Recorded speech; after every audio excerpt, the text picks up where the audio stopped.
High. আজকে রথযাত্রার দিন খুব ভালো কাটুক সবার। আর এখানে আমার মা আর বাবা মিলে কি করছে দেখুন, সিলেকশন করছে। সব বিয়ের ফটো দেখে ওরা সিলেকশন করছে, আবার একটু কথাবার্তাও বলছে যে কে কীভাবে কার দিকে তাকিয়ে আছে। তো দেখুন, অনেকক্ষণ ধরে এটাই চলছে ওদের মধ্যে। ও একজন আরেকজনকে বলছে, না তুমি থাকলেই চলবে, আমি না থাকলেও হবে, তুমি থাকলেই ফটো সুন্দর আসবে, না না না না, এরকম করে কথাবার্তা চলছিল।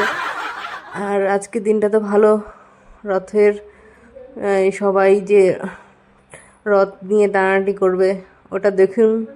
আর একটু ঘুরে টুরে আসুন, সবার মন ভালো লাগবে।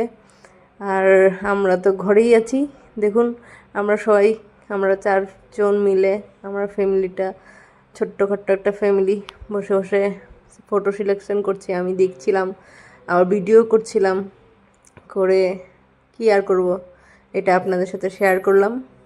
Please like, share and comment করেন, তারপরে সাবস্ক্রাইবও করে দিন। আমার ভয়েসটা একটু ভালো না, কারণ একটু একটু ঠান্ডা ঠান্ডা লেগেছে। তো আমার অবচি গেছে, তো আমিও স্নান করেছি সকাল সকাল উঠে।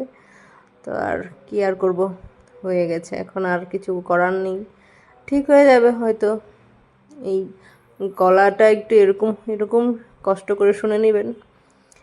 বাবা আবার রেডি হয়ে যাচ্ছে, চলে যাবে বাড়িতে, কারণ ওনার আবার বাড়ি ছাড়া চলে না। বাড়িতে ওনার কি জানি আছে, বাড়ি একলা নাকি ওনাকে মিস করবে, ওটা একটা ওনার চিন্তা ভাবনা। তো বাবা চলে যাবে কিছুক্ষণের মধ্যে, রেডি হয়ে যাবে। আমরা তো টান দিয়ে মানে আটকিয়ে রাখছি কিছুক্ষণের জন্য। Thank you, tata.